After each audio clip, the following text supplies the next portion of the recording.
Hi everyone and welcome. Welcome to those online. Helen will be talking in a few moments. For those in the room, especially the new, please have a read of the Satsang guidelines and everyone to follow them.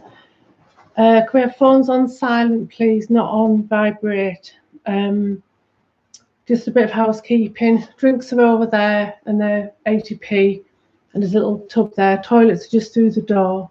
And when we leave, can we leave quietly? Because it's a residential place. After Satsang has finished formally, in the room we could kind of try and keep to the topic rather than just talking about any other subject. Throughout Satsang there's no eating allowed. Helen will give a talk and then there'll be one-to-one questions. If you have a question in the room, if you could just let her know, and no interruptions while she's giving the answers so that the person can really concentrate. Please ask your questions during Satsang rather than after so that everyone can benefit. All of Helen's books are available over there in the shop. But for those online, please remember that the chat is open to everyone, so anything you put in there can be seen by anyone attending the Satsang online, so just be aware of your privacy. Email any question you want reading out by 5:30 on the day of Satsang. After that, it won't be read because we won't have access to it. If any buffering occurs, press pause and restart in a few moments because you'll get it a few minutes later, but you'll get the whole Satsang.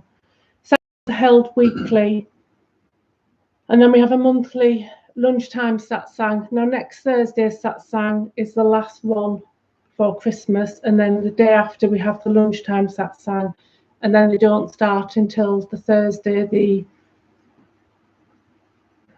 9th. Yeah, 9th. We also have the Dissolving the Ego course in January. There are some places online, and if anyone wants to attend in person, there are a couple of places left. See the website, helenhamilton.org, for booking places on anything. We're also restarting for those local, a Sangha meetup, January the 6th. See Karen if you want any more information, but everything again is online. We have the retreat in March, a 2-night retreat. There are some places left, but it is getting booked up pretty quick, and it's pretty amazing. In February, we have the next Satsang Intensive. Again, places need to be booked. If you have any questions about that when you're in person, come and ask me afterwards. Otherwise, it's all on the website, or email evolutionofspirit@gmail.com. I think that is it. So Helen will be starting in a moment.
Namaste. Welcome to Satsang.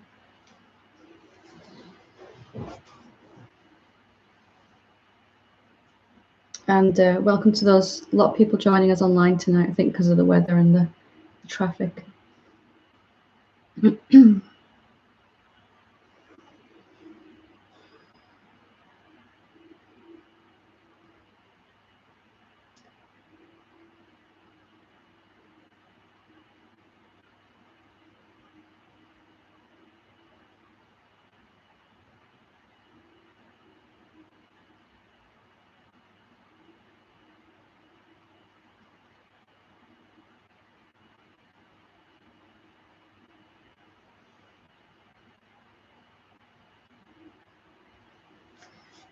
So, what is the purpose of Satsang? What is the reason for being here? What is the reason we're gathered together? Because Sat means truth, and Sang comes from Sangha, which means gathering. And to gather together to learn about truth is perhaps the highest thing that any human being can do. To really learn and to want to see, and even further than that, to experience and to live as what we really are, is the highest calling of any human being, really. And it really does come down to choosing to live from truth, choosing to live from authenticity, choosing to live from what we really are. And that need not be a long, drawn-out, difficult thing. It could be something that you see very quickly, very simply, and then a gradual falling away of all that you are not. Most of us are very well acquainted with what we are not, or perhaps more clearly said, what we aren't permanently, the temporal changing aspect of us. So really, we're gathered here to talk and to listen to that real self, to talk about it, but also to become it, to see it, to go deep, to recognize clearly and begin to live from that place. And why is that? Really, because it's really the only thing that's going to give us lasting peace. We're all well acquainted with the parts of us that we can know, those parts of us that are appearing in time and space. So we're very well acquainted with our body. We're well acquainted with our emotions, with our mind, our thoughts, with our goals, our desires, our dreams, what we value, our opinions. And there's been a lot of opinions flying around today, if you've seen the news. So I'm not going to talk about that. And most of us have spent our entire life getting to know that aspect of us that we can know, that can be perceived, that we can observe. But deep down inside, we already know that this isn't really what we are in our truest aspect. We say my body and my mind and my emotions. So indicating deep down inside, we already know that they're not really what I am. They're mine. They belong to me. They come with this body. But they're not the truest aspect of myself, the deepest, most permanent aspect, we could say. But they're also a gift. Everything that we can know, everything that we can see, we can perceive thoughts coming and going. We can perceive emotions arising and falling away. And we can perceive our body changing over the years. We can see things changing in our world out there. We can see our relationships maturing, our goals changing, our desires either being fulfilled or not. And we're watching all of this changing constantly. It's coming and going, isn't it? And your opinions and your beliefs about yourself are probably very different than they were 10, 20 years ago.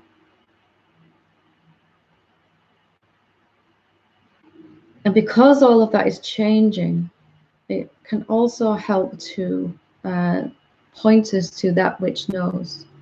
We're also very well acquainted with what we know. I know what my mind is thinking. I know what my emotions are telling me.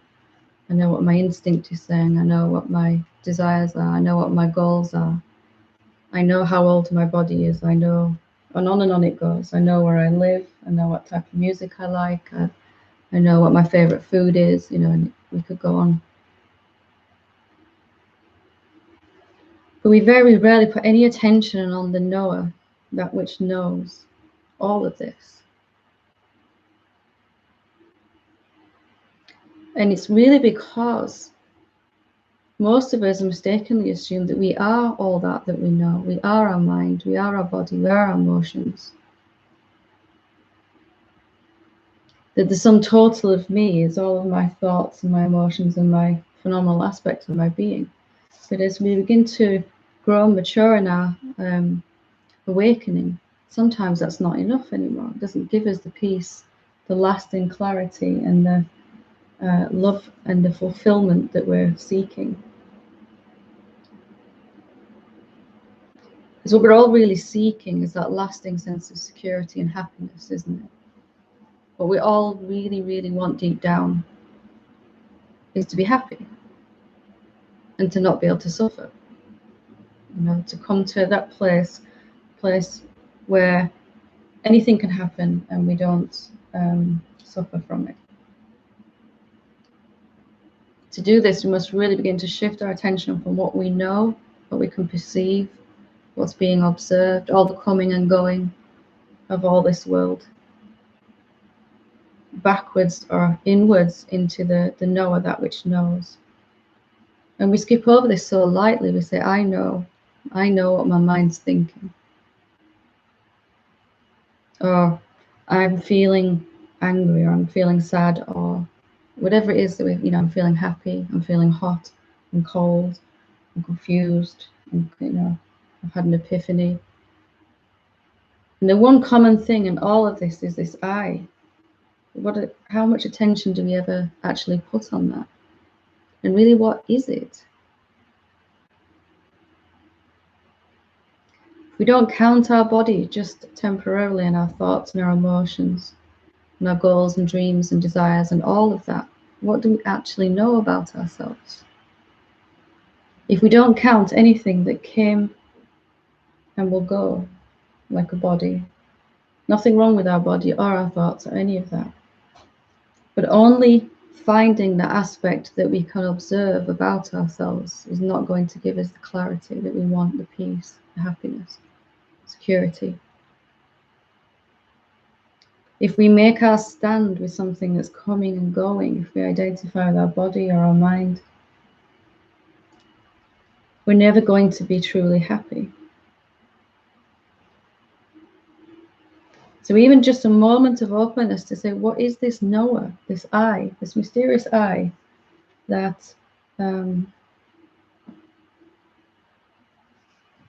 is the most commonly used word in the English language, I. Probably. I don't know, and or the or something is close, but it's the most popular thing in our vocabulary, isn't it? We're all fascinated with ourselves, really. We've been striving to know this phenomenal aspect of ourselves that's moving and changing and becoming.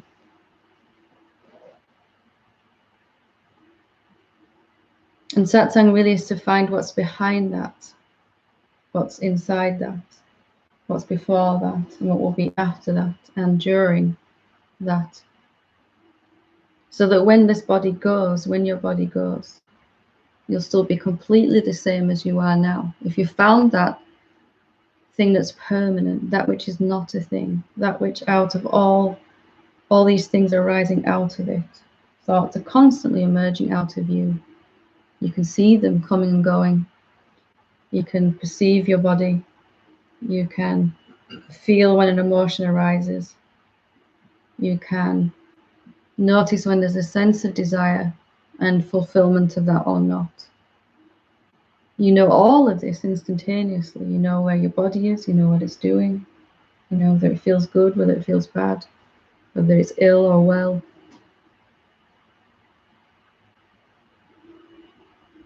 Inside all of that, what are you?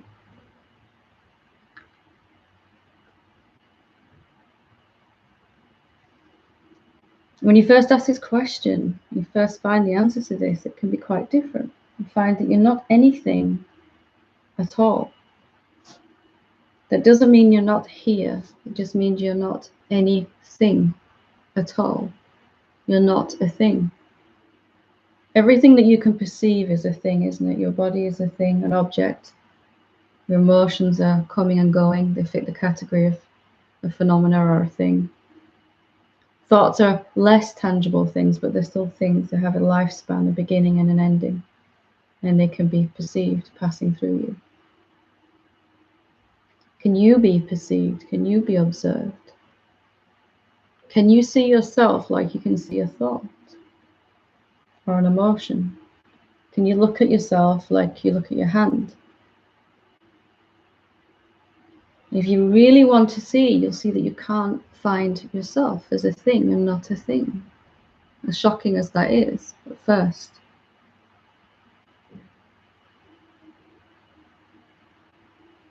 So all that is known about you, all that you know about yourself, is what you've become.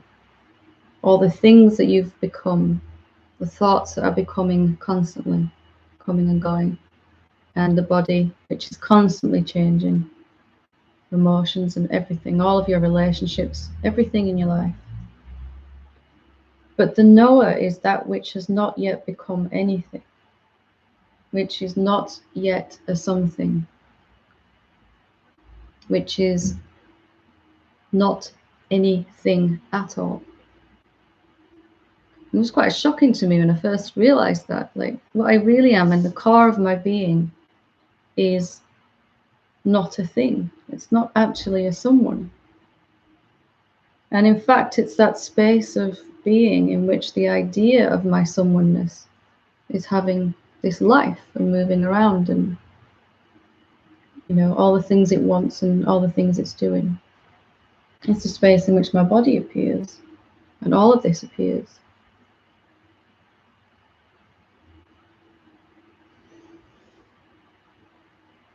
So by contrast of what we know, we can come to recognize the knower, which is silently, invisibly, intangibly, just watching, just knowing.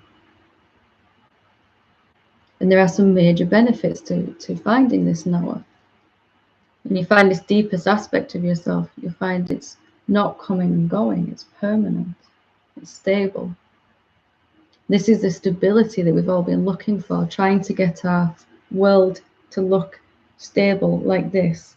This is how my job and my relationships and my family and everything should look, and then I'll find that permanence I'm looking for. When you discover the knower, you'll see that that's what I've been looking for, is this stability, this clarity, this conviction, this permanence, this non-changing aspect of myself. Why is that so important? Well, because if it's not changing, if it's not becoming, if it's not a thing, it's not going to disappear either. If it didn't arrive, it's not going to disappear. Our mind won't really understand this, because if something didn't start, mind says it's not there then. If it didn't appear at some point, it must be absent, you know?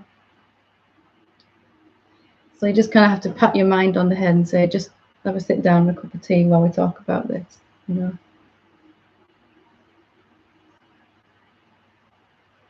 The more comfortable you become with the knower,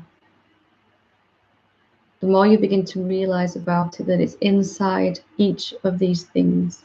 It's inside every thought. Instantaneously, it knows what your mind is thinking. You know what your mind is thinking.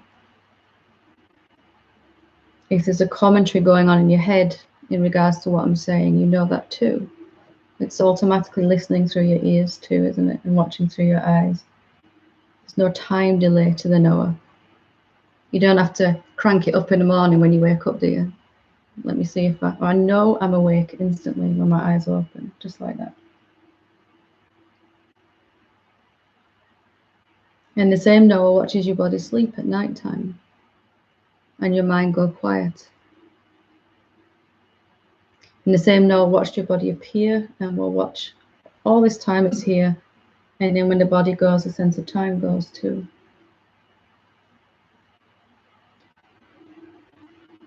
So the aim of Satsang really is to first bring attention to the fact that there is something that's not a thing. And it is the most important thing about you. There isn't really another word than thing, but it's the most important no thing about you, non-thing. I often think in Satsang we should just invent a new dictionary, you know, make some new words that you can call this self, this knower.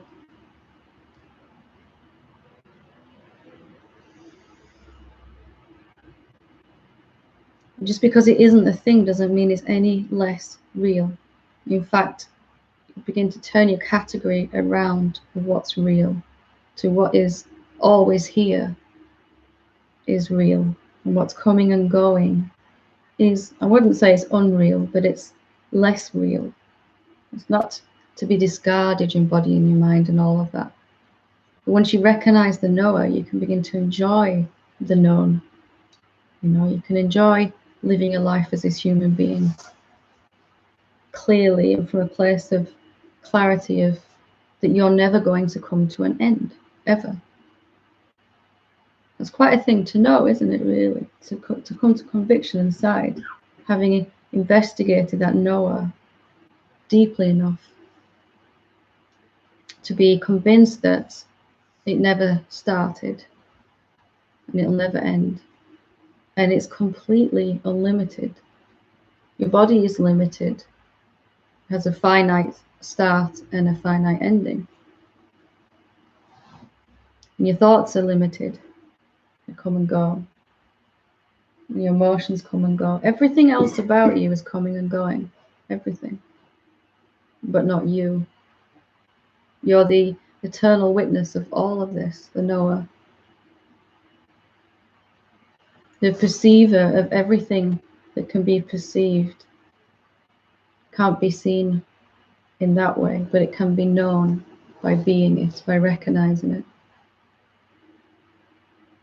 You cannot grasp something that's not a thing. You can't hold it in your hand, what you really are. And that's the beauty of it. It's never going to be damaged if you can't touch it or grasp it. It's not aging either, you know.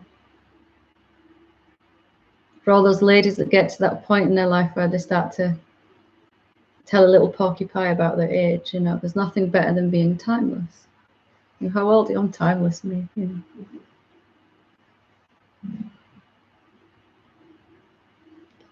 And from the living as the knower, then you can watch all of this come and go. You can watch your body grow old and eventually leave with no fear at all. Knowing that you'll be completely untouched by anything that happens in phenomenality.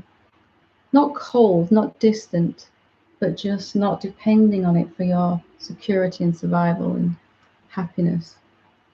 Coming at all of this, your life, your relationships, and your family from a place of completion already is a very different way to live as a human being.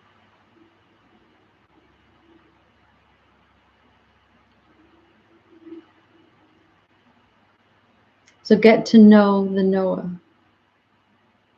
Not in the way that you can perceive the known. You know, I know this thing is here in front of me.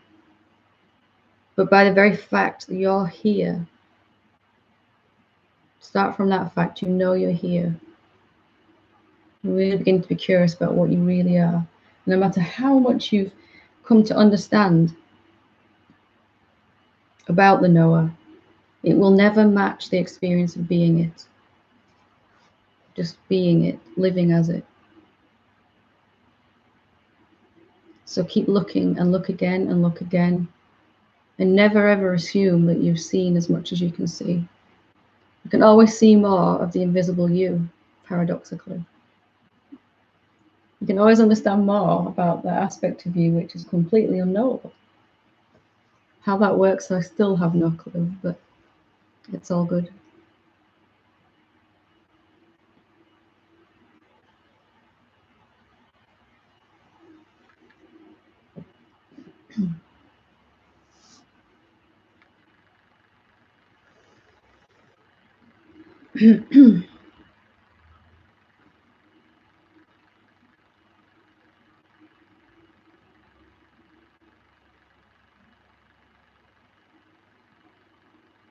So I wanted to open it up for questions, but I have a question that was emailed in first.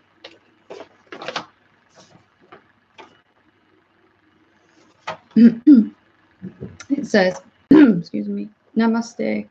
My question for you, Helen. Is the kundalini in the sacrum bone real? Because I've been practicing Sahaja yoga for years, and I can see that none of the practitioners, including myself, have awakened.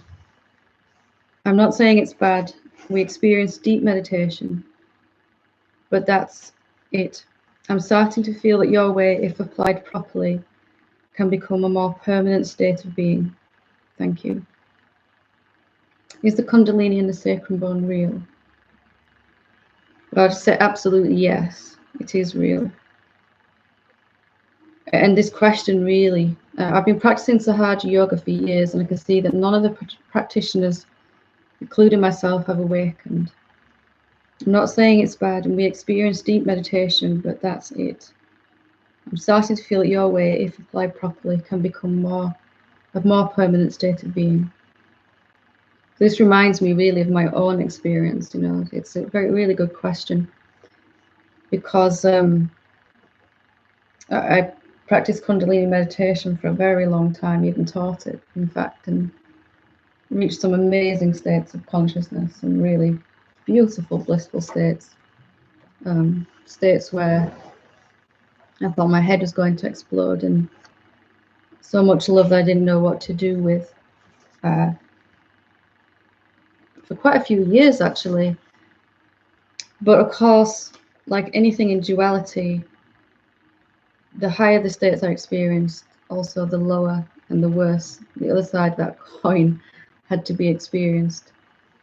And I didn't feel, just exactly like this, I didn't feel that there's any permanent change happening, you know, some deeper seeing coming out of that. This is a really, really good question. I don't want to say that any path is wrong or bad, because I think when the self wants to wake up, when the knower wants to know itself, it will use anything, any path at all. But it sounds like that this is how it was for me, that I was trying to do something to wake myself up. I was trying to do something. I was trying to raise the kundalini energy, you know. And I felt a lot of energy moving. I'd feel it flowing, and I reached some amazing places. But still, when I came out of that, I still didn't have enough understanding or money or time or energy or all of it. In my experience, again, I'm not saying this path is wrong at all, but I have come to see from my experience and those that I've worked with, that a kundalini awakening should be a symptom of self-realization rather than the other way around. A kundalini awakening, in my experience, is not necessarily always going to result in self-realization or enlightenment. Why? Because kundalini awakening is a physical, energetic, awakening. It's not necessarily the wisdom of knowing that you are the knower, and the knower is the only thing that exists. And then further than that, knowing that anything arises out of the knower, the known is the same. And self-realization or enlightenment really is a seeing, not doing. So if we're trying to do something to wake ourselves up, it's going to be a long and arduous process, as it was, and I did that for a fair while. After having seen the truth, letting go of that pathway, not because it's wrong again, I just found it a very slow way. I realized the truth, and then I had very definitely had some very energetic explosions inside my body that took a good few years to come to terms with in a very good way. And it was the moment I stopped trying to wake the kundalini up,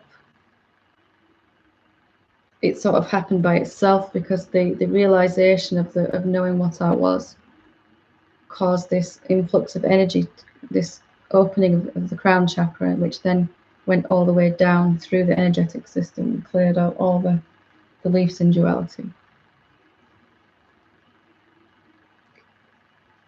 So it's probably that you're getting this sense, I'm starting to feel that your way, if applied properly, can become a more permanent state of being.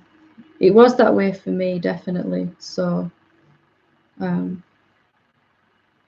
some paths are faster than others, I would say, and here in Satsang it tends to be a very direct path. This is what you are, have a look, see it, okay, got it. you know, rather than a gradual becoming and working up to some. Every path is right, and there's as many paths as there is people trying to reach awakening. Even if we call it the same thing, everyone's journey is different.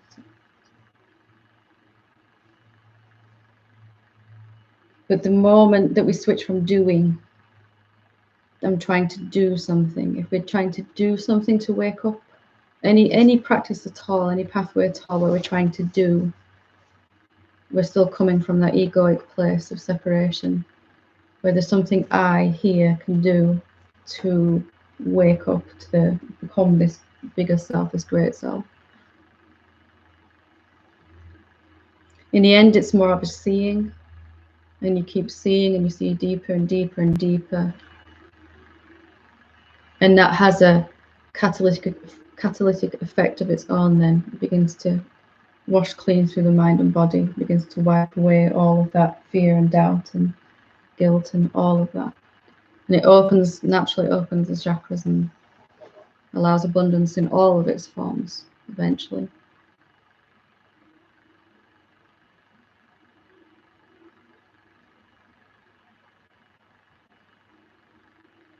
It's quite ironic, really, that when I finally stopped trying to wake the kundalini up, it just woke up.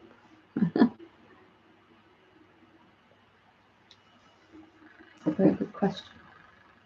Would anybody else like to ask or share?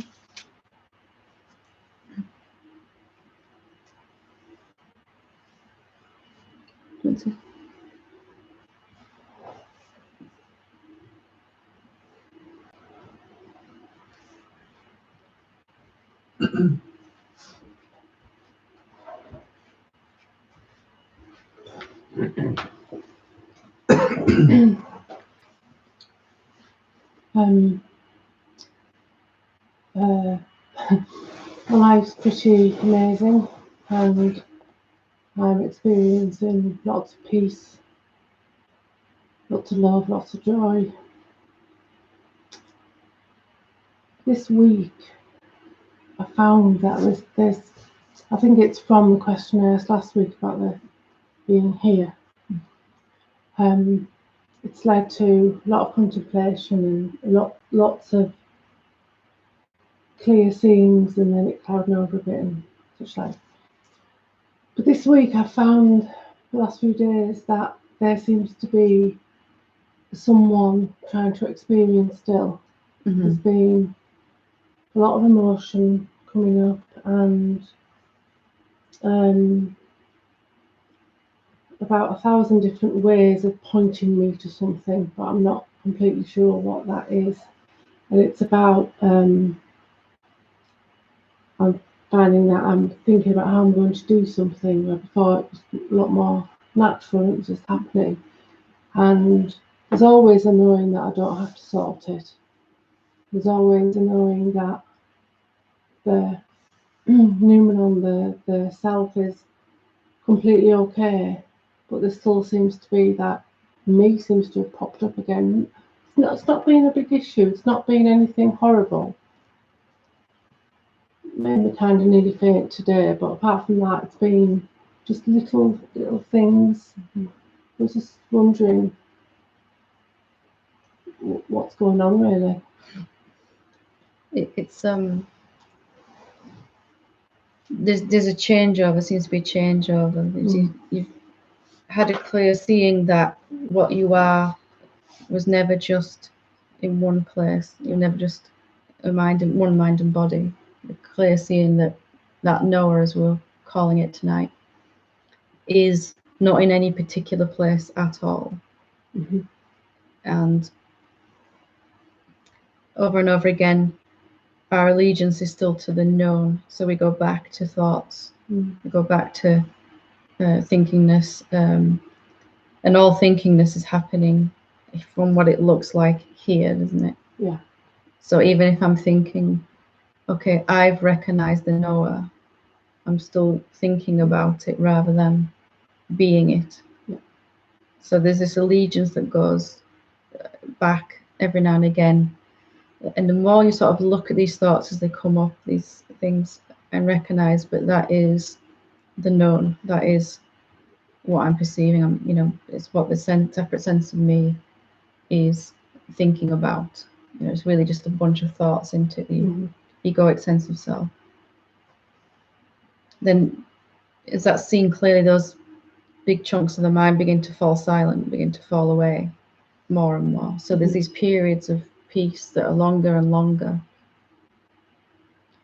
And then something pops back up and says, yes, but I'm not doing any practice. Yes, but I'm not self-inquiring. Yes, but, or something happens and it triggers this sense of me, this egoic sense of self that says, what do I need to do about this? What am I going to do about this? And eventually you come to see that, what am I going to do about this problem? And the problem are two sides of that coin. And they pop up together at the same time. If there's something to sort out, then there's an ego to sort it out. You get the sense of what I'm saying? I get what you're saying, and it feels very much like that. I've said this for a while. How do I stop fighting it and wanting it to not be? Because I know that that's not the truth. There's always a knowing that there's working through something as a problem. It's not a spiritual issue. It's just something in the house. I'm not even going to say what else. It's that ridiculous. But there's always a knowing that isn't truth, that I don't need to sort it, but there's still seems to be a process, and then something processing here. Yeah, and then there's the application of, well, spiritually that's okay, but I still feel it's me doing that, and I know that's not quite it. How does that stop? How does that finish? If you see deeply enough that you are absolutely everywhere all the time, that's been seen clearly enough, deeply enough, and it's not a one-time thing, it's getting deeper all the time, that seeing. Yes. So it's not like you've either done it or you haven't. Yes. Yeah. But as that seeing goes deeper, that I've never just been somewhere, that I can't find the knower, can't pin it down. It's definitely here. I can't pin it down to a location, because it's just it's more like space, it's everywhere. As that gets clearer and clearer, then it becomes less and less possible to think that you've ever just been somewhere, or someone, or a something. So is it because I have been contemplating about what is here, and there isn't anything, or that here is everywhere, that it kind of led to that? Is that why it's coming up, to show that there's still more to it comes up then? So you have this realization, but I know I'm here, and here is everywhere. Yeah. That becomes clearer and clearer as you look and look and look and look. That's what's been going on, yeah. And then you get this somewhereness thinking, or some oneness thinking popping up. Yeah. So if you, depending on what you do with it, then really depends on how deep that seeing has gone. So if thinking pops up somewhere inside, I need to do this, I need to do that, then there's nothing that can take it seriously or engage with it after you've seen clearly that you never were just a someone somewhere in time and space. Yeah. So the sense of here expands to being everywhere. What you understand by the word I, or here, or everywhere becomes the same. That does become synonyms. Then somewhereness, me here, the little egoic sense of self-thinking, becomes increasingly like an amusing voice that's just, what am I going to do about this? It's like, oh, well, I used to think I needed to do something. Right.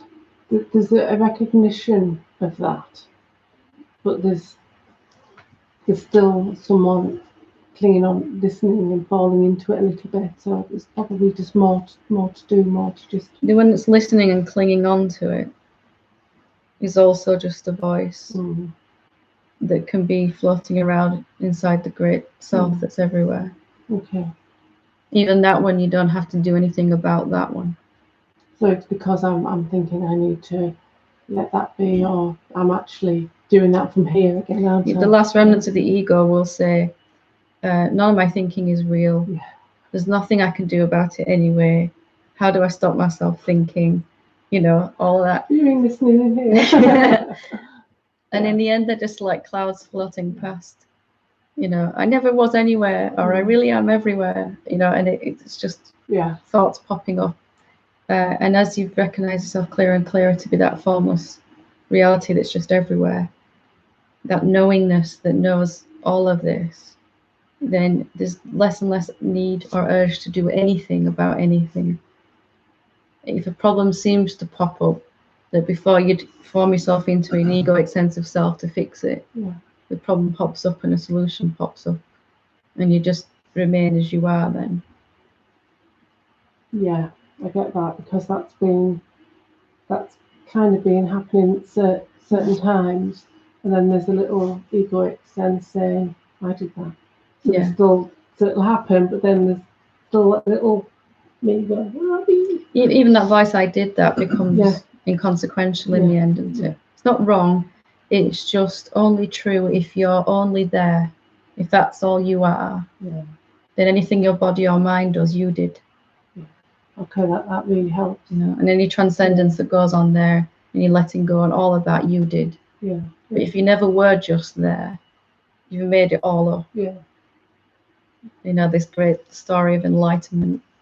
It's funny because there's been lots of little things, nothing huge, all loads of little things, all pointing to the same thing. That there's been a what's going on type thing. All of our thinkingness comes from this idea that I'm just here, and it begins to fall away as you see you've never done anything. You've always just effortlessly been that knower, which is just, it doesn't cost you any energy to know what I'm saying right now. If a thought pops in your head, you just know it effortlessly. You know what you're thinking. You're just effortlessly here all the time.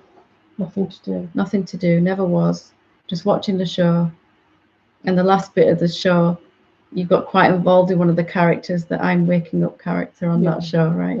Yeah. But then you go, oh, but I'm watching that, even that just, it's just going on in front of me. It's like a stepping back all the time, isn't it? It's like a stepping back, and then it's like one of those those pictures where you see somebody watching a telly, and then it's them watching the telly, and then there's the next telly, and within it, it's like that. Yeah. Like stepping back each time. Yeah, that's great. Thank you. Very good. Very good.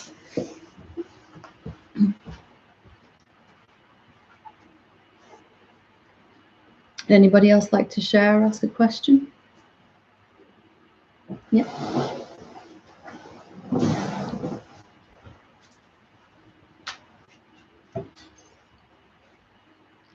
So I didn't go to work on Friday, so I was laid in bed. I was watching all the clouds go past. I was thinking about the questions from last week. So the blue sky was there, and the white clouds weren't appearing moving, and the little flimsy grey clouds appeared to be moving. And I'm kind of thinking, well, are they moving, or is the form just changing so it looks like moving? I'm thinking, well, am I overthinking that? And then you're just watching all this thinking that's going. I was watching it all go on, and I'm thinking, well, how can it be moving? Because obviously things go through it. It was just like, I really think I'm overthinking this. But it was really nice to sort of sit there and think about the questions from a point of view.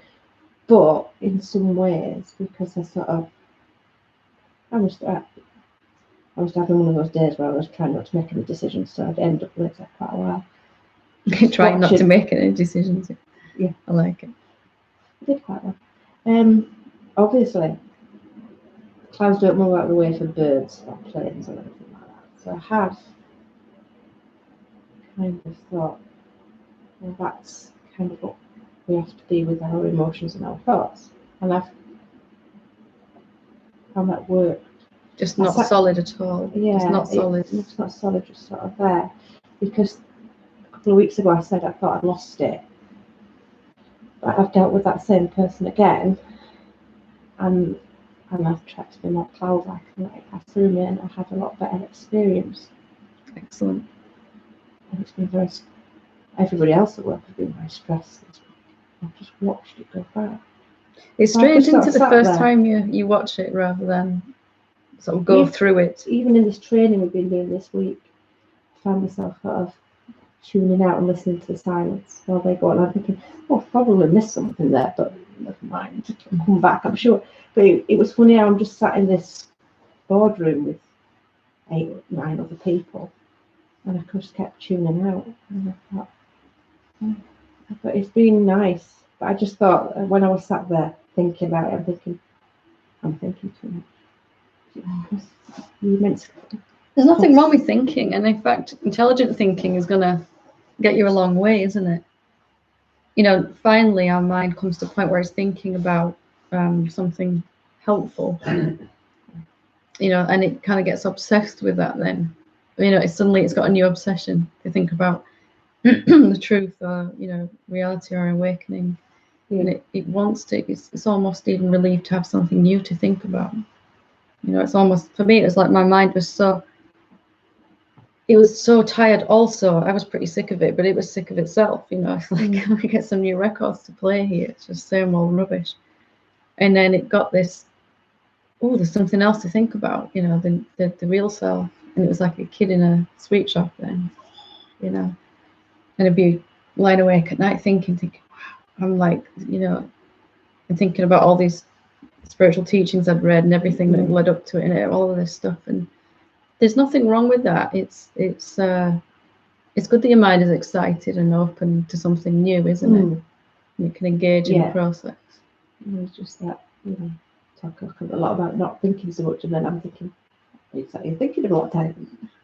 But it helps to recognize that, which is just watching behind that. You know what you're thinking. Yeah. You know whether there's loads of thoughts or no thoughts, and that one that knows is not affected. Like you say, the cloud is just, it looks like a solid thing, but it's not.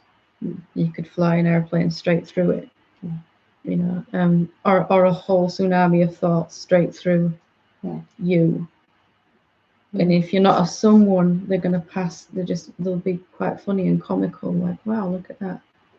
I'm thinking about thinking, and now I'm thinking about not thinking, and now I'm thinking about the real self that doesn't think, you know, and on it goes. Whichever way your mind goes with it. Yeah. But before it's like, have you ever watched a dog with a chew toy? It just completely destroys it, completely rips it all to shreds, bit by bit, pulls it apart. It was a bit like that with the thinkingness for me towards the end. It had to try and think about the truth from every angle it could, and then it realized my mind, I just don't get it. You know, and then it went, fair enough, it relaxed a bit, you know. But there's nothing wrong with that. Your mind will get excited when you first sort of have a seeing or something. You have this big epiphany revealed to you, and it'll, what does that mean? And it starts to think about it. And it's allowed to. Yeah, it's fine, because you're just watching that too, aren't you? You know, it's the same. Those thoughts feel a lot better than the repetitive, cyclic, self-punishing thoughts that we used to have, or less and less of those. But you're still just watching them, you know, and less are you affected by them either. You're not pulled up by an epiphany, and you're not dragged down by, you know, self-blame or guilt or any of that anymore. You know, it might still be going on in your mind and your emotions, but less and less are you affected by it. Like you said, you went through that experience with that person that would have upset you before, and you know, and in the end, first you're going through it, and then it just goes through you. It's the other way around. It just goes right through you. This experience that would have caused you a lot of pain just happens, and you're like, wow, just watch that, you know. I think that's partly why I switch off sometimes with this training this week, because there's a lot of negative going on in there, and I just kind of retreated. I think there's a lot of negative going on about that. I don't want to be involved in that, and I kind of retreated and then came back in. It was quite strange. I don't think anybody else noticed. I did, but I'm against it.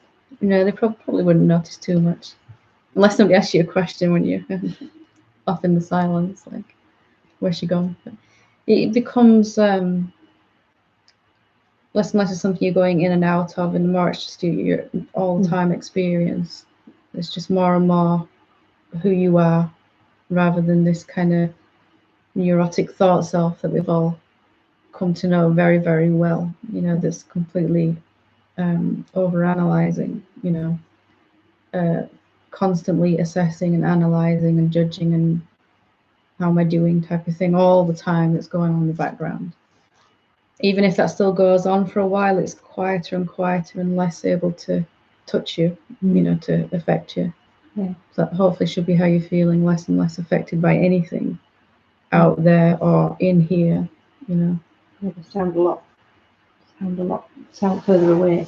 They've moved into the next room instead of being in right inside. Yeah, Yeah, they kind of have. And that's been really good for me.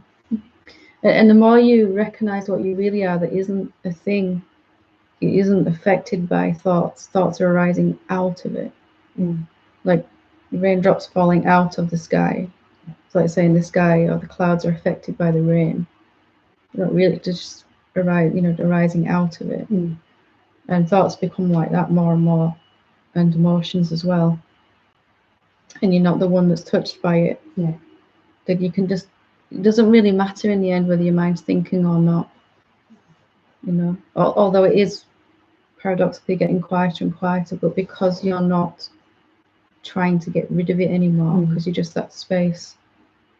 It doesn't matter whether there's one thought or 60 million thoughts if you are the space. Or no thoughts either. It's the same, isn't it? Yeah.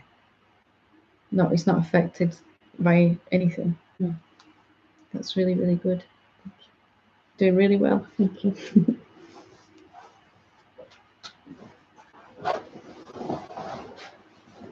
Anyone else like to ask or share?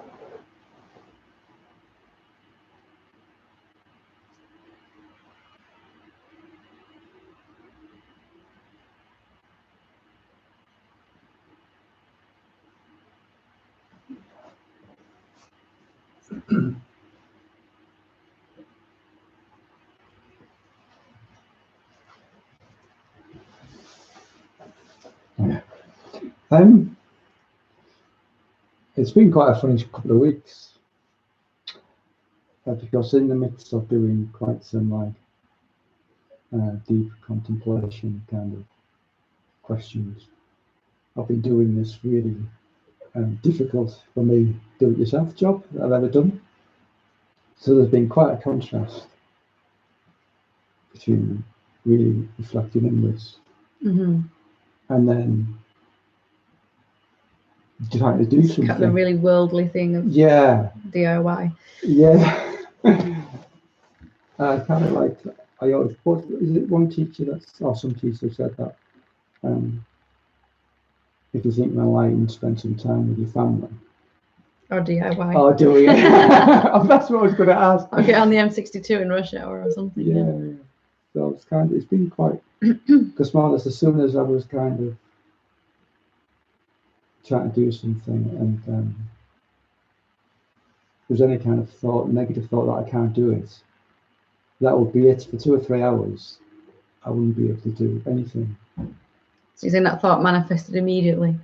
Just pretty much immediately. So the moment you entertain, I can't do this DIY, something went wrong. Yeah, I would just spend 2 or 3 hours putting this cladding on it and stuff. And you play about with it and it falls out. I spent about 2 or 3 hours trying to put this one piece in and it just wouldn't go in. And it happened a few times, but then... Did you see the pattern? Yeah. Like every time I start thinking about this? It was literally every time I thought about it. And then, but if I went off and did, like, there's some questions you've put in the group, and which I've been kind of trying to stick with. I've even got notes on my phone now, which I never thought I would do. Crikey. Just to remind me.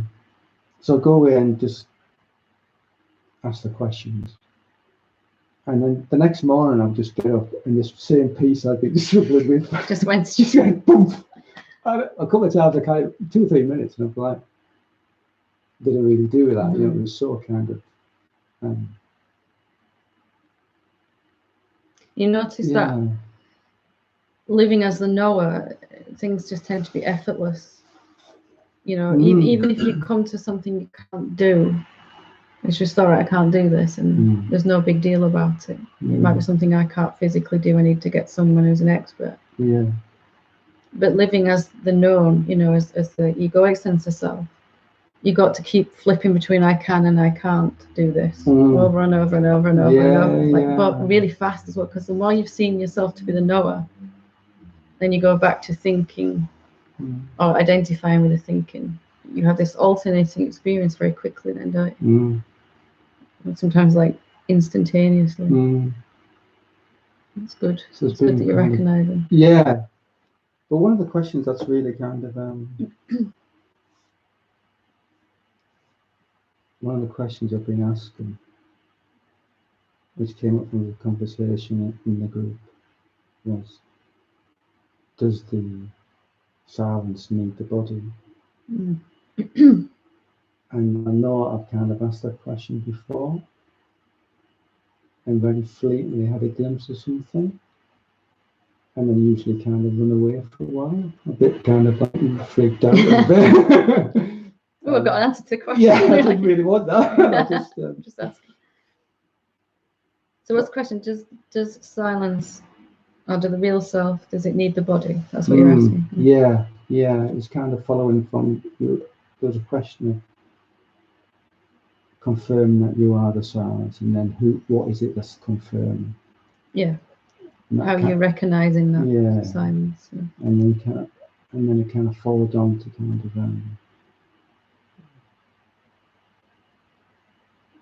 does the body need the silence? So it's kind of I'm kind of staying with it. I'm not getting. What answers are you getting to that question?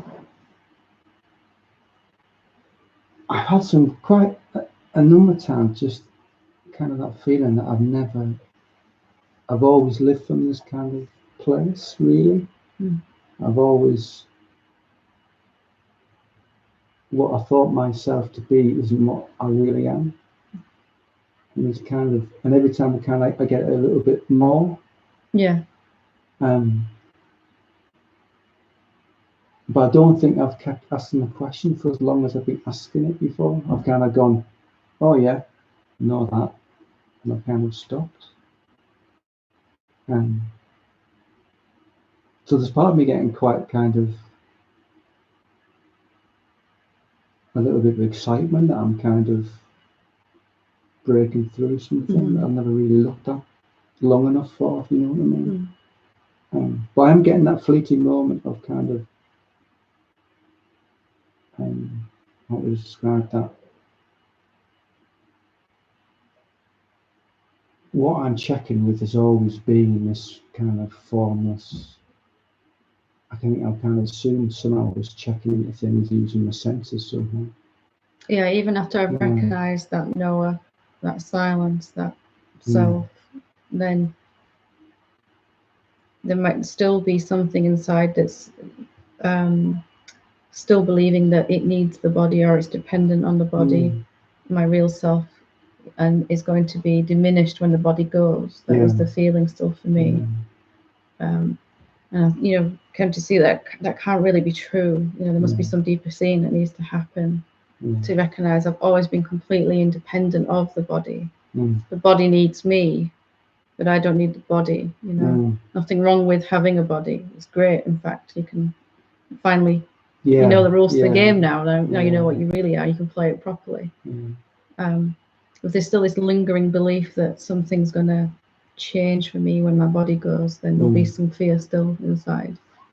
I think I've still got that a little bit, if I'm honest. I've still got that. But it's good. It's what's driving the question, isn't it? It's driving the something that wants to stick to his question finally. Yeah. You know, and really stay with it until every time you might not get any answers to that question up here because your mind can't really answer that. Although it'll probably have a go. It's like my mind, and we'll give it all kind of suggestions. But the deeper answer is a shift inside yourself, isn't it? The deepest answer. Somehow you just come to know from a question like that, the answer you get is, I've never needed anything, never been dependent on anything. I am the source of everything, or I am that which everything depends on. And there's nothing that I depend on. I'm just like this infinite source, not that is not actually a thing yet, but which all these things are just arising out of, all these bodies and everything becomes clearer. That I've never been dependent on anything. That's the fruit of that kind of question, isn't it? Then the body is just something you can enjoy and value and love while it's here and use. You know, if you're very, very aware then that you are using the body, just like, you know, you get in your car and you drive it. When your car conks out and you have to get a new one, you don't hold a funeral or get upset about it, do you? It's just, well, some of us do. You like that car, you know. But you know, it's fine. It's not you. It's the car, and you know, nothing's happened to you. Is what I'm trying to get across. So that will come back as a kind of the answer will come back as just a general kind of knowing kind of thing that you can't really. Yeah, for me, it was just there never was any phenomenal answer to that question. It was more just a sense of knowing that came so very obvious. It sounds very simple, but I stayed with the question that I'd always been looking at this great silence, from this great silence, and that it didn't need anything. It was self-sustaining. You know, in fact, it's sustaining everything else even. It's infinitely creating all these forms, and yet it's never diminished. So how can it keep giving all this stuff, becoming all this stuff, all of these shapes, and yet never be diminished? And I still can't really answer that question. It's just the nature of the formless silence, the knower, into all these things it knows, and yet it's never ever going to run out of itself. It can keep becoming and becoming forever, and has done, you know, and will do. And that there's a peace in that can't be disturbed when you see that, because when even you know with a conviction, even when my body starts to go and is gone, I'll be right here still, right where I am now. You see, that's really worth sticking with that question. It's a freedom question. I'm kind of like, oh God, no, I was wondering how the answer would come, because I know like I said before, I know I've kind of not. I thought I've got it, and then I've wandered off and not really kind of cemented it as such. We have this epiphany and realization, and then something within us will go back to phenomenality, go back to thinking about what I've seen, thinking about what I am. And then even if we ask a really important question like you're asking, we might still value the thought answers more than the shifting. The ultimate answer is becoming the answer to that question, isn't it? Like, so we'll see it, but then we won't be able to evaluate fully the answer to that question until maybe somewhere down the road, where we really are done with suffering. We really are done with it then, you know. There's nothing wrong with that. It's the same for every being, isn't it? Like the very first time you asked that question, what really am I? The formless reality presented itself, even before you asked the question. Same for me. It took me a good few years before I could realize what that answer was and what it meant. What it really meant. What it really meant. What it really meant I am, actually. Because it was so used to going back to trying to think about and understand and assess, and that really doesn't work here, does it? Like, so it's endless. You can never get to the end of the epiphany to that question, which is really quite amazing. I've started to really kind of enjoy kind of asking it as well. It's like a rabbit hole, isn't it? And you're just falling down deeper and deeper into reality. I've been quite, like I said before, kind of like, it's always kind of freaked me out a little bit maybe, or something. I've gone off. But I'm starting to find that I'm getting kind of curious about it and more open about it. As the knower comes to value itself most, and not anything that it knows, that they're fine, it's just they're just not as valuable as they used to be, then it really will want to stay, look at itself and fully understand itself in every way it can. What does that mean for me then if I am that knower? Right? I don't need anything. I'm not doing anything. I'm not becoming anything. I never started, I'll never end. It wants to look at itself from every angle it can to understand and undo all these assumptions that it's had about itself. It thought it was this small being that started and will come to an end. And then it wants to really dismiss all those myths about itself. And it comes to see all of that was about my body or my mind, not me. So it gets clearer. And you sort of fall in love with that question then, right? It becomes like the most important thing in your life, that question. I never thought I'd have a question before to remind me. I was dead set. I always thought that was a bit silly to do when I was doing it. It's quite funny. And there's nothing wrong with just a few, you know me, post-it notes Yeah. everywhere. Yeah, that's right. Whatever we want to do at that point to keep the question alive until it lives inside us effortlessly, which you probably find is happening. It's happening. It's coming into your consciousness by itself. What do I really need? Do I need this body? You can have fun with it. You can experience it. You can have all kinds of sensory experiences with it. But to know you don't need it is the greatest freedom, because then you can really love it. You know, and have fun with it without constantly feeling fear inside it, and it having to deal with the effects of fear constantly, or guilt or shame or any of that stuff. Lovely. Yeah, I'm excited to see what comes of that. Yeah. And nothing will change inside. One day you'll just know. You won't know how you know, why you know. You won't be able to. You just know. You'll just know. I don't need anything. Never been dependent on anything. Good. Good stuff. Lovely. Thank you. Anyone else like to share?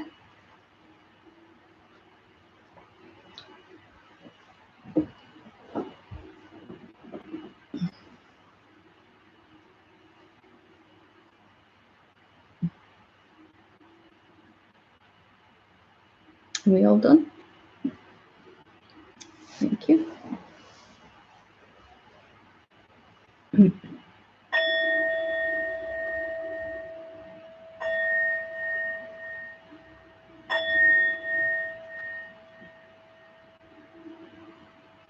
Thank you. Namaste. Namaste.